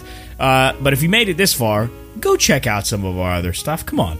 We got a bunch of stuff. We got stuff all over the internet. We got videos. We got audio. We got store stuff. Go get something in the store. Go get some good stuff for the summer. It's all good stuff. I mean, you're not wasting your money. It's going to be sweet. Wear some cool swim trunks and flip-flops. The summer's not over yet. You got like 2 months left. So go get some good stuff. Slap it on, and then go out and rock it in front of all your friends or family, and they'll ask about what the Pine Room is, and you tell them. You say, I'm a loyal fan of the podcast. Here are my rockin' flip-flops and my fanny pack. So go check out the store, go check out our other stuff, and enjoy the rest of this podcast. You're listening to the Pine Room Podcast. All right, I hope you enjoyed that little conversation with Brenda from Horrifying History. She surely knew a heck of a lot more about the Titanic than I do. Her breadth of knowledge on a lot of different topics is probably way better than mine. Her and Matt could have like a think off. They could have just talked all afternoon. Yeah. I listened to that. That was you were really good in that. I mean, that's fun to talk to a lady like that. I mean, she really knows her stuff and just presents her show in a really great way, and I'm a big fan, so I appreciate her coming on. And she messaged us, said how much fun she had, and she'll come back anytime. So good stuff. Cool. Yeah. I hope she's a regular here on the show. She was a joy. We talked to a couple people this week, including Mothboy Mike from the Mothboys podcast. You might hear a little snippet of that from the radio show, but we don't have enough time to put both him and the Wheeling Arts and Culture Commission folks. We don't have time to put both of them in here, so you might hear little snippets of both of them. If not, we might be posting their stuff later, so keep up to date with that. Go follow both of them, Mothboy Podcast and the Wheeling Arts and Cultural Commission. Go follow both of them on social media because they're great people. Thank you for them for coming on the radio show. And if you haven't listen to the WKKX radio show, the Pine Room on what the are you Watchdog. Waiting on, right? Yeah. Turn the old radio dial or just go online, thewatchdognetwork.com. Monday, Tuesday, Thursday. Yeah, streams back up, operational. Yes. Sounds really good. Sounds great. Yeah, we had another fun show. Tie-in Festival, which will be tomorrow when you're coming out, right?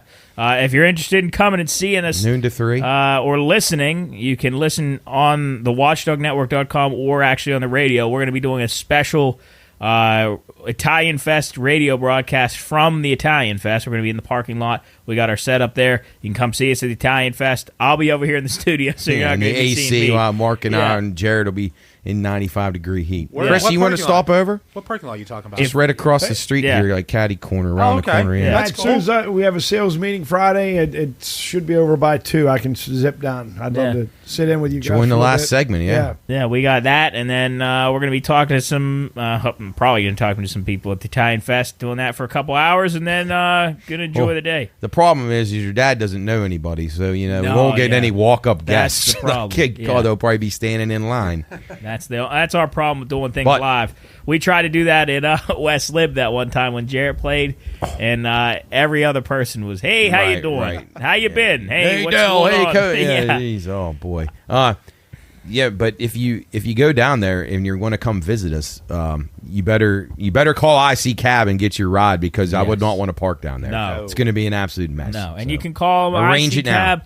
You got a day to plan ahead.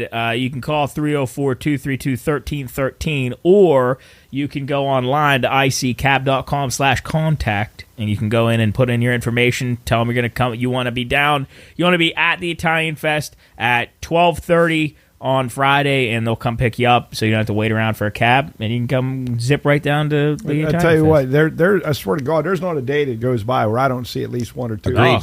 For sure. I saw a girl 100%. driving for them today. She parked down there going down the hill to Main Street. I don't know. She got out of her car. I must have been going into one of the businesses, but I mean they're everywhere. Oh yeah, I think it's great. Yeah, I got their number memorized in my head now. It's nuts, isn't it? Yeah, so good for them. Before them, and you guys can attest to this, and you to some extent, I would see like 2 cabs a year in Wheeling. Oh yeah. I don't even know if they had cabs. Yeah, other than Champ getting I mean, right. Obviously Uber and Lyft, that's around, but I mean, they don't have any signature on their cars or the vehicles. Yeah, but I think there's something about those yellow IC Cab cars that you see bumbling around. Some of them got those up on the top of the what are those called, like the digital advertising boards, like the LED boards. Mm-hmm. Hey, has Champ noticed a difference in the quality? Oh yeah, you can get a cab without having to wait now. Right. Like what's it's really helped him too. Now? He's on a very tight schedule. Yes. He's got to be places. He's got meetings, places to go, people to see, bets to make. But before though, like how long would he wait? 40 minutes. It's sometimes some longer. Sometimes it'd be an hour and a half. What is it now? Hell. 5-10 minutes talk. I mean, sometimes it's very close. I mean, they're close by. So yeah. Well, and the fact they're doing a great job. You mentioned on one of their your live reads or whatever about them, they take you to the airport. Yeah, you can get great. Like if you don't want to spend parking, they can take you to and from the airport if you need to. It's a great service. Yeah. Well, it's going to be filling a void too, because really the bus service is dwindling. There's talking about the funding going away for that too, and they're limited on where they're going with spots now. So they're filling a void, man. And a really cool thing that they're doing, and this affects you in the healthcare field. They're going to try to do transportation for people that are in care homes and stuff like that. Right. They're going to. Obviously, I might be spilling information that I shouldn't be spilling, but they're going to try to do like medical transportation, not like emergency, like, hey, I broke my leg. Like someone has to go to dialysis or something. Yeah, or like they got like an elderly patient needs to be transferred to some other building. Then the IC Cab would be like a medical transportation for them. So that's a cool really nice cool endeavor that they might be getting into. They may or may not be doing that. Is there even Uber around here? Yeah, you can get them, but they're scarce. Not a lot of people driving it because they don't have the fares. Boy. I got into an Uber one time, Nick and I, and this lady's car was disgusting. There was trash and garbage and all kinds of. Did you give her a bad rating? I don't know. I don't. The Uber people were pretty particular about that. If they get complaints about a pigsty like that, they would probably recommend graded. She gets out. Yeah, you get graded. Yes. Yeah, I think I was too hammered to really. Well, at least you were safe. But now you can call IC Cab. Yeah, IC Cab. Call them. Yeah. Anything we want to talk about? I know we just talked about baseball. We heard from Brenda from Horrifying History. Jeff looks like he's getting into his. Yes. I'm just There's a lot to talk his about. Docket. Anything? Oh, one thing real quick. I know we bring it up a million times, but potentially by the time you hear this podcast, we have been made aware that aliens exist. I hope. Possibly. Oh, wow. Did Might you know have about one this in hearing? the studio with Yes, us sir. next week. So coming up tomorrow, well, it would have been yesterday when you hear this podcast at 10 a.m. on the 26th. They're having an official hearing in Congress about UFOs and UAPs and Really? I saw that. Hold on, I'm I'm sorry. excited. What is UAP? Unidentified aerial phenomenon. That's or like the anomalous. new. Okay. It's like the new version of UFO. Yeah, they don't want to use probably it, the more so- political correct version. I don't know how you could upset an alien, but because you know what we call illegal aliens too, and that was not Yeah. fair. Oh, so so they're- yeah, but they're anyway, crossing, UAP, UFO, yeah. So this is through Congress, you said? Yeah, this is a Yeah. legitimate hearing. The Republican Tim Burchett is the Yep, guy he's that's the guy heading spearheaded. it, yep. I think he's from. I want to say Wisconsin, but I don't think that's right. can't remember. Anyway, he spearheaded this hearing, and they're going to go in. They got 3 witnesses: Commander David Fravor, he was a retired Navy pilot. David Grush, who's a whistleblower. He was some security worked head for of the security, Pentagon stuff. And he claims that he's seen alien craft in the Pentagon or in this.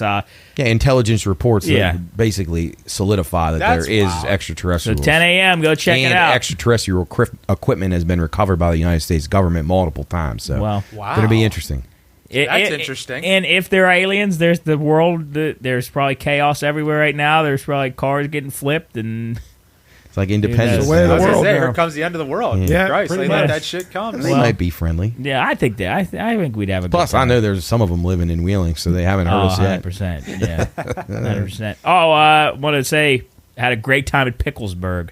Unbelievable Got time. your shirt on, yeah. Got my shirt. Went with I like Hannah. that color. Yeah, I looks good. didn't know which one to get, but I went with this one, and my mom got pink. I went up there. If you haven't been to Picklesburgh, you got to go. Good stuff. It's Everything's not- pickles, right? Everything. is flavored. Absolutely everything is pickle. Pickle pizza, pickle egg rolls, pickle rice, pickle ice cream, pickle fudge. Ooh. Sounds There's horrible. pickle, Yeah, and pickle ice cream everything. Pickle soda. Did you try a lot? I tried egg rolls. I tried Egg roll. I tried egg rolls. I can't remember what else I tried. But it was kind of gross after a while. I can't lie. Are you a big pickle guy though? Not really. I mean, I'm a big bread and butter guy and all the dill. Yeah, I'm a more bread and butter. Do you like the zesty? Yes, and like it's fun for like the first 30 minutes. Like, oh, everything tastes like pickles. It's like, yeah, I'm trying beef jerky and this egg rolls, and then it gets to a point. I had a pickled Arnold Palmer, lemonade, iced tea, and pickle brine, and eventually by the end of the day, it's like, You're pickled out. yes, it's like starting to get gross. So here's my question: why is there such a phenomenon? Like, I feel like pickles have become a phenomenon all of a sudden. Like, No, I don't know. And I I like can't pickles. explain it. I'm like telling pickles, you, but I'm telling you, there were at least when I was there, at least 2,000 people there. I was just At going to ask least. how many people were At there. least, and that could be lowballing it, and that was on Sunday, and it was Saturday, Sunday. so I'm sorry. Is this a venue? It's in right the downtown downtown Pittsburgh, yeah. It's like 2 Like miles right near worth. like PPG Arena, like right down to the main area. It's like 2 miles worth of street blocked off, and there are vendors, kind of like the Italian Fest, but Oh. way bigger. So it And just comes yeah. once a year, though. once a year. Oh, Yeah, they okay. used to have it on the bridge, and it Yeah, it got outgrew too the big, bridge. yeah. so Bridge they- safety. Yeah. The Yeah, weight so Somebody got limits. thrown over. Oh Yeah, man. Yeah. That's what I would see. But Somebody get thrown. if you haven't been to Picklesburgh, Yeah. go check it out. It's just like a good. It's not really there so you can have an enjoying meal. It's there more just try shit and have fun. Are you guys pickle people? I'm not. I am. I'll eat them on things, but I'm not a fan. Can you Just- guys take okay. a jar straight to the head? I could, but I'd never do it just for fun. Or not just like because I enjoy it. I'd do it No, just to. not my thing. You- What? Could you take a jar of pickles and just take a drink? Oh, absolutely. right to me the too. beat. And you know what? And I never before, but years ago, my brother did it. I'm like, what in the hell was he doing? And it was like a jar of those Clausen pickles. Oh, if I had a cramp though, I might. That's But what Joe, I said. Joe doesn't believe in it. I can do that. I could do that, Yeah, too. I like pickles. My brother will eat the whole jar. I actually went down to Center Market, shout out Valley Cheese. they're a good place. I got pickled, which I can't believe I actually got these because I had so much pickle shit. Pickled hot Brussels sprouts. I got those. Oh yeah, I give her credit for even having that on the menu. It's pretty damn good. Well, it's a jar. pickled Brussels sprouts. Oh, jar. It's not prepared. No. I got you. I haven't had. What'd you say, Brussels? Jarred Brussels sprouts. I've had asparagus that something way. There was asparagus. Asparagus is great. Okra, and Brussels sprouts. Huh. Pretty good. Pretty damn good. Shout out Valley Now, the Cheese. asparagus that I had, it wasn't hot, but you said you had hot. I got Brussels hot. sprouts. It was hot pickled Brussels sprouts. Yeah. Yeah, I like stuff like that. Good stuff. Yeah, go enjoy your pickled necessities when Picklesburgh comes back to town. Picklesburgh. Yeah. Picklesburgh. All right, news time. All right, what's on your mind today, Jeff, Chris? Fire away. Well, I got opinions on everything. Yeah, I'm and ready. we've we've already enough. talked enough. So you guys say something, and I'll be happy to intervene. I won't go crazy because I know sometimes I can go off my rocker a little bit. But this U.S. women's soccer still seeking equal pay, and once again, I am the most. But listen, and I'm the most pro woman, and that sounds so chauvinistic but I am all about I think once again I've said this a million times, for anybody to pay a woman less just because that is just so fucking dumb. So I'm not. That's not what I'm getting at. But I guess at the end of the day, it'd be no different in the line of industry that I'm in.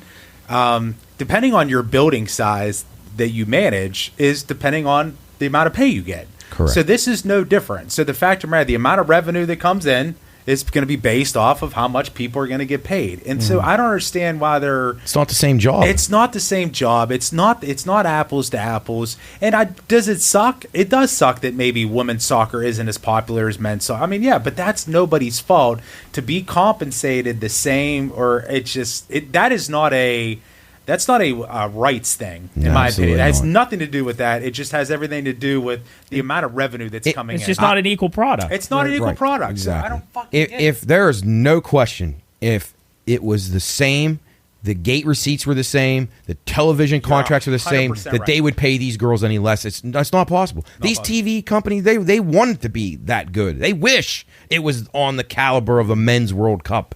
Because that women's is going on now, but it's just not. It's just not. But we have anatomy to blame for that too, and people want to argue about it. It's a fact. NFL football is NFL football because men's bodies are able to do things currently that women just really can't. And I saw fact. I saw a man, video facts. of Brittany Griner, which I know everybody hates. Well, she may be an exception. I saw her dunk, and if you classify, I feel like I could do what she did, Right. and It just basically goes over the line. I will give her credit. She's a good athlete, but not she is. She was a very good women's basketball player. and Women's basketball player. But anyway, Dominating this women's dunk basketball. was like the most just like blah dunk ever, and they were going nuts about it. And I was like, and I know you guys hate him too, but LeBron, like if you see LeBron go up and do a 360 absolute rip, you can almost tear the rim down. Rip the rim off the hoop. I mean, it's not even close. It's just not. And Jub, you're right. I don't like LeBron at all. But anyway, best wishes to his kid who had a cardiac I know, dude, arrest. that's It's terrible. fucking crazy, too. But Wow. LeBron, I will tell you, LeBron may be the most physically talented athlete I've ever seen in my life, especially in basketball. I don't say that that's not the case with him. I think he's that good. But as far as an actual player with all the intangibles and clutch mechanism and all that, that's why I don't like him. But anyway, I mean, but you're all right. Like him going up and It's impressive. He makes it dunking look on like a guy. ease. Yeah, with ease. I mean, it's just like you see Shaq go up and shatter the backboard. That's just not going to happen in a WA. No, it's not. NBA I mean, game. it'd be awesome if they were able to get their sport up to that level. Well, they're still and they're still good sports. I love Women's my World God. Cup. I've watched a ton of it. It's a weird time now because it's Australia and New Zealand, but I love women's sports. I'm with Jeff. Like I'm a proponent of women. I think we should have a women. We should have had a woman president by now. There's women out there that are more than qualified, and I would vote for one. But it's just got to be the right one. Yeah. You just can't do it because she's a woman. Yeah, 100%. And here's what also makes me mad, and I'm not one to talk about, I'm not one to bring up shit that Shit. you know. No, I'm trying to say Controversial stuff. I'm not a guy to do that, and I could really care less, but couldn't really care less. But I find it funny that a lot of people complain about how these WNBA players aren't getting paid enough, and how there should be people filling the venue. Well, why are those people not going to those games? Why are you not going to that, filling those stadiums? Chopper. Why are It's a people great not fucking filling those point. stadiums? Because no one wants to watch it. It's just how it is. I mean, if you want to go watch a WNBA game, go watch a WNBA game. But don't complain. I'm not complaining because Terry, who's riding a bull for the PBR, isn't getting paid as much as, I don't know, some other sport. Jaylen Brown today for the Celtics It's got the just biggest because- contract in NBA history. He can't even dribble. It's just two Not even different the best sports. player on his team. It's just two different. It's almost two different sports. It's almost two different. It's two different. It really venues, is. and it's just not the same. Well, and in the WNBA, you were talking about soccer. They're the same. They're bitching about their pay. They're not getting paid now. They don't want to fly a commercial. Listen, they want the they charters. Like what the. Chris, Just be you're glad right. you're playing fucking basketball for a living. Because Well, you Chris, can make a decent living. You know that WNBA is only even in existence because the NBA is the one that funds it. Without a doubt. So they don't have anything. If they They've were just lost money every self-sufficient, year. they don't have any money. Here's what I kind of. So the men are giving the women an opportunity to play basketball for a living. Yes. And I'm not giving a credit to the NBA players, but like that, the way that the NBA is set up, structurally, people come to those games And somehow. I don't know why, but this comes from me, who hates every sport on the face of the planet.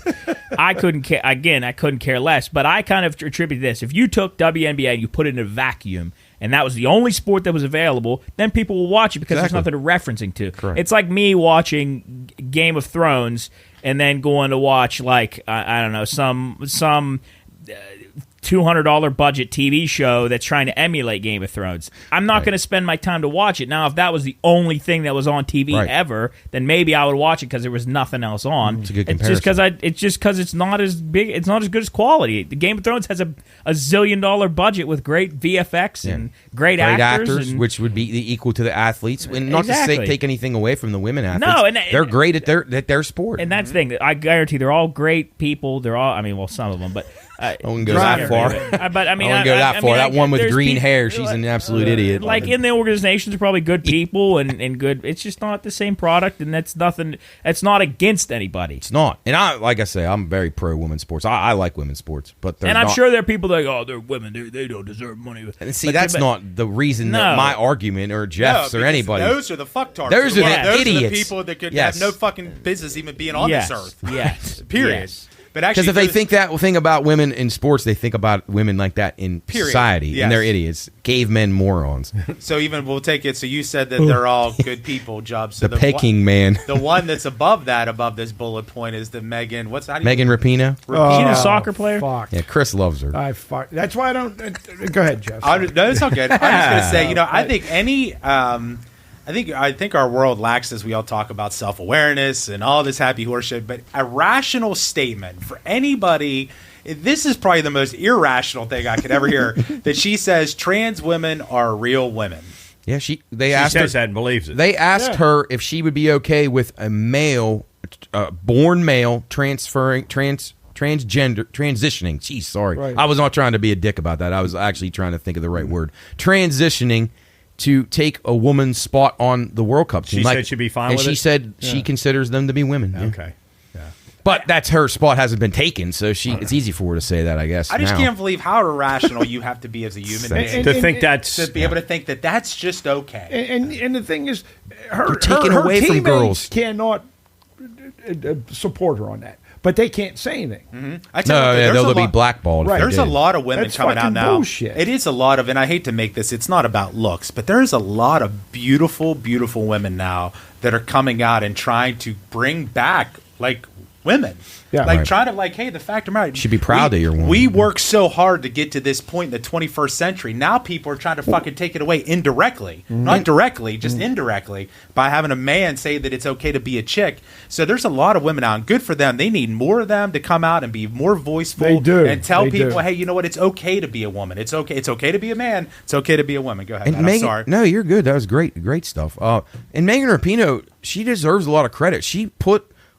Her and Abby Without a Wambach put doubt. women's soccer on the map Without a in the doubt. United States. And until she started to be credited with being this woke star. Yes. And when she just played, she didn't bother me. I don't care her sexual orientation or what she likes, or she's married to Sue Bird. Good for her. That's fine. But like when she started coming out and talking about every single social issue, started talking down to men and down to anybody who didn't think like her, and she's done a discredit to the sport now. And actually, a lot of people have been turned off, like Chris. And I mean, it's tough for me to watch because I like players on their team a lot. Like I don't like Alex Morgan, but like Lindsey Horan and some of these younger girls, I really like them, and I want to root for them. But she makes it very tough, and she's polarized that team from a lot of people in this country that used to be very proud to watch these games. Like you'd be surprised, like people my parents' generation. My mom would make a point to watch World Cup matches, the girls and the guys, because of the patriotism. She doesn't do it anymore with the girls because of Megan Rapinoe and the other people like her. It just turns her off, and she doesn't want to get behind it. It's sad. It is sad. Same here. Do you guys think some, and you guys might have already discussed this, do you think some transgender people do it for attention? Without a doubt. Yeah. Jeff not because they really. Oh, you might have already discussed. No, not today. No, bring it down. No, but not that they have that in their blood or whatever is in their genes or whatever. They think they do it. Say, I do this. I'm going to get so much attention. People are going to love me if I do this. I don't really want to do it, but I'm going to do it for the attention. Coach, I think that's a great point. And Jeff, we talked. I think me, Chris, and whoever else was on that day.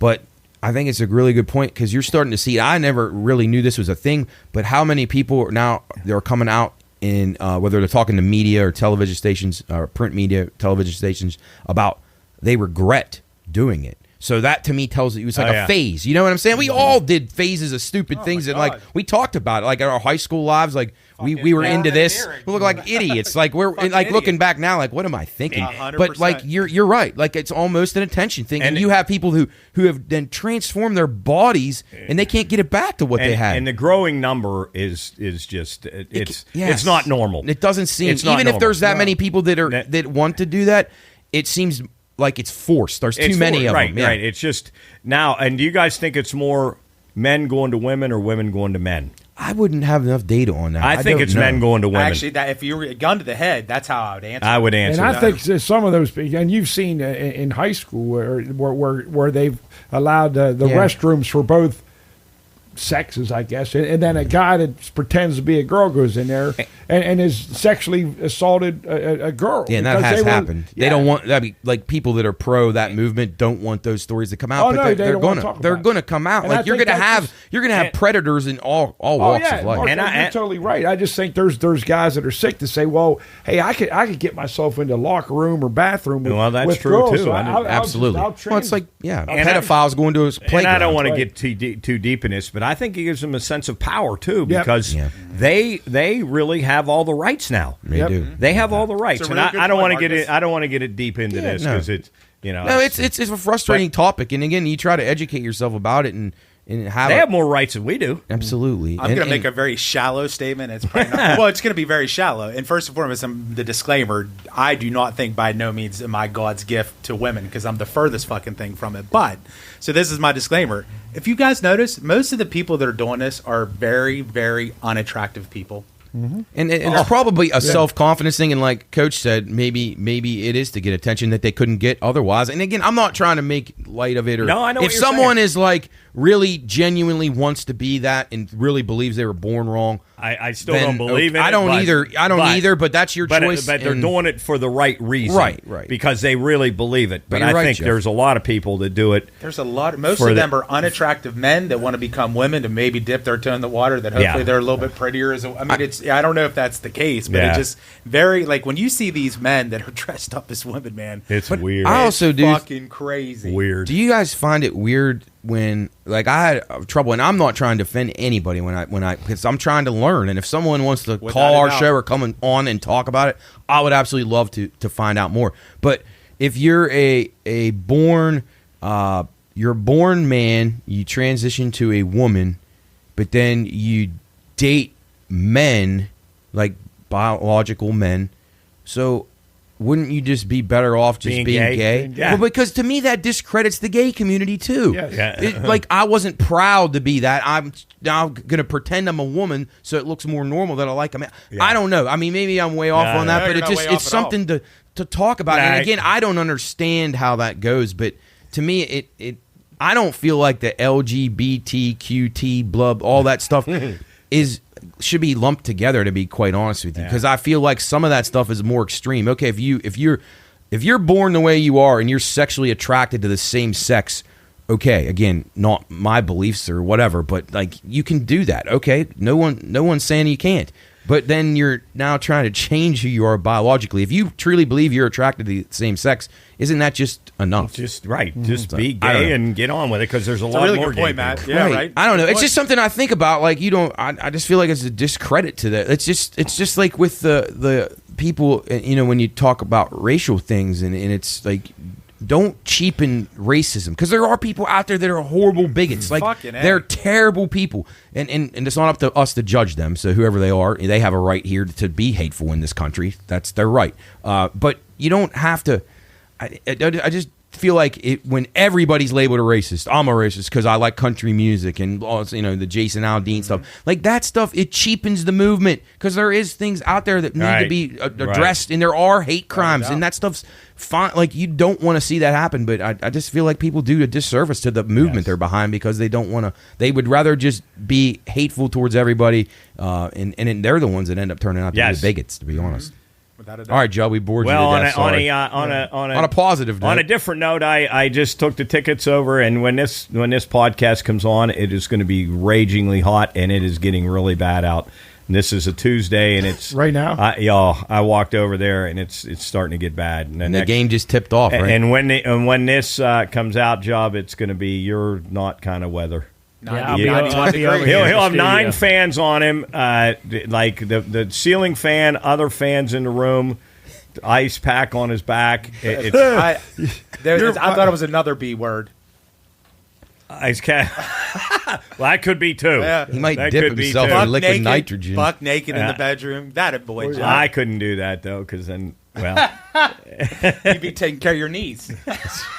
Balls in liquid nitrogen. That'll cool you down. Yeah, but it's gonna get rough, fellas. Hey, you talk about a dual use for ice fucker right there. My knee hurts, and so does my. Had a huge crowd over there, guys. That seats were like that.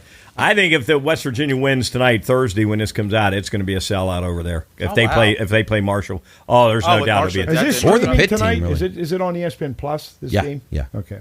Yeah, and then I think if they could win out and play the winner of the Syracuse, which I think is going to be Syracuse, Boeheim's Army. They just murdered somebody last night. Yeah, they're always pretty good, aren't they? Yeah, and so if they come here, that's going to be. I'll tell you what, Sunday. That'll be a tough ticket. That'll be a very tough ticket. We got 3 media passes, so we can. Yes, we can get in. Off. Yeah. Listen, don't lose your focus on the weekend. Oh, boy! No, wow, I love that. Man, Chris, we're bocce skipper. Right. Man. Yeah. And the good news is, the coach announced on the air today that the air conditioning has been AC repaired. fixed. Yeah, it was bad down there Sunday when we were setting up. It was bad, but they said they were trying to fix it, and they got it fixed. So as long as those kegs are cold. Yeah. Unfortunately, they're not going to have Pine Room Lager there, but they will have it on the streets. Actually, where we're going to be in the beer garden. So. Yeah, what a spot for us. Yes. So it's going well. Is our bocce friend Doug Hennon playing in this, or is he busy working? He is. I believe Doug Hennon is All playing. Right, good. Yes. I always like seeing him. He's a big fan of ours. Big fan and helping us with the beer. I said if I went into this business, I told Aaron, I swear to God, I've drank more beer now going around and promoting this at every bar in town. It's been really That's saying something, Coach. I mean, everywhere that sells it, I try to go in and support them, and it's not been good. Why don't you just buy water? What? How can you? That's not promoting them.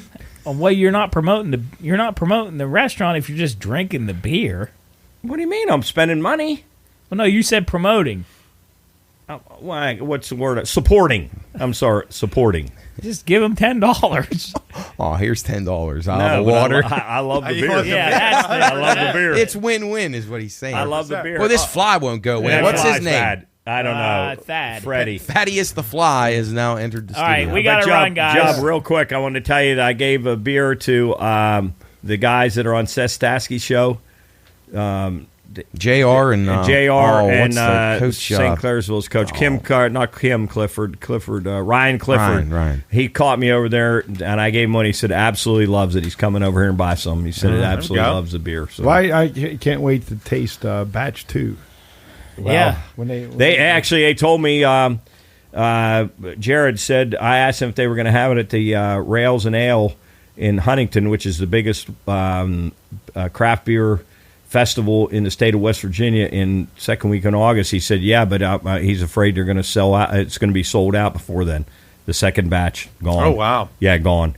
Really? Yeah, he said they got a dilemma down there because they want to keep brewing this, but they don't have the storage room to do it or the beer. So they're trying to buy a big warehouse and more. What do you call the things that make beer?